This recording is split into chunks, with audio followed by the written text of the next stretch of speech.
नमस्कार मंडळी, श्री स्वामी समर्थ. तुमचे चॅनल भक्तिभवनमध्ये तुमचे सहर्ष स्वागत आहे. स्वामींची कृपा तुमच्यावर आणि तुमच्या कुटुंबावर सदैव राहावी ही स्वामींचरणी प्रार्थना करते आणि आजच्या व्हिडिओला सुरुवात करते. मंडळी, 10 जूनला वटपौर्णिमा आहे. तसेच ज्येष्ठ पौर्णिमा देखील आहे. मंडळी, महिला खूप प्रेमळ असतात. आपल्या मुलांसाठी, पतीसाठी नेहमी देवाजवळ काही ना काही मागत असतात. त्यांच्या सुखशांतीसाठी त्या प्रार्थना करत असतात.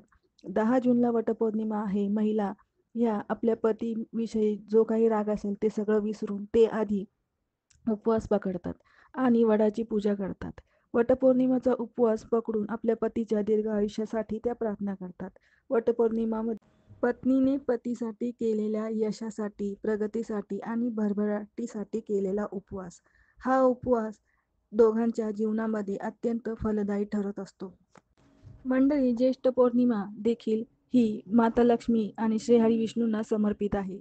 माता लक्ष्मीच्या स्वागतासाठी आपण नेहमी सज्ज असतो.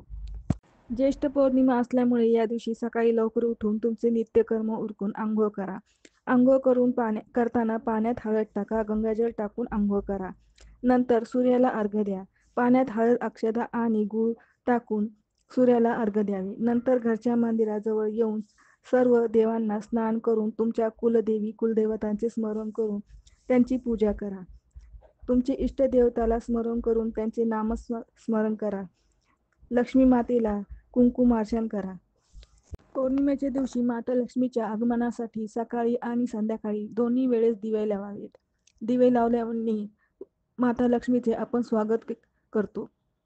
पौर्णिमेला तुम्ही मुख्य दरवाजाजवळ स्वयंपाकात तिजोरीत हळदीचे स्वास्तिक काढा. सकाळी लवकर उठून हळदीचे लेपन करून दिवे लावून झाल्यावर तुम्ही माता लक्ष्मीचे नामस्मरण करा. पौर्णिमा असल्यामुळे या दिवशी तुम्ही सत्यनारायणही करू शकता. सत्यनारायण केल्यामुळे आपल्या घरामध्ये सकारात्मक ऊर्जा ही निर्माण होते. सत्यनारायण स्वतःही करू शकतो.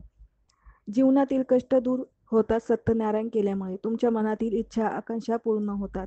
योग्य मार्ग मिळतो. संध्याकाळी चंद्रोदयाच्या वेळेस चंद्रमाचे दर्शन घेऊन दुधाने अर्घ्य द्या. उपवास करा किंवा नका करू. पौर्णिमेच्या दिवशी चंद्राला अर्घ्य नक्की द्या. अर्घ्यासाठी कच्चे दूध, पाणी, अक्षता आणि सफेद चंदन असेल तर पाण्यात मिसळून त्यात मध, फुले घाला आणि भगवान चंद्रदेवाचे दर्शन घेत अर्घ्य देत ओम सोम सोमाय नमः बोलत चंद्रमाला अर्घ्य द्या. परिक्रमा करा. 3 परिक्रमा करा. अगरबत्ती फिरवा. तुमचा चंद्र हा मजबूत होतो. चंद्रमाशी अशी पूजा केल्याने खूप फायदा होतो. जेव्हा तुम्ही चंद्राचा अभिषेक करता तेव्हा तुम्ही भगवान शंकराचाही अभिषेक पण होतो. अशा प्रकारे तुम्ही शिवलिंगाचा अभिषेक करता तेव्हा देखील चंद्रदेवाचाही अभिषेक होत असतो. त्यामुळे आपल्या कुंडलीतील चंद्र हा मजबूत होतो. मंडळी, पौर्णिमेच्या दिवशी तुम्ही ईशान्य दिशेला दिवा लावा. पिवळी मोहरी ठेवा आणि त्याच्यावर दिवा लावा. ईशान्य दिशेला सर्व देवांचा वास असतो असे म्हणतात.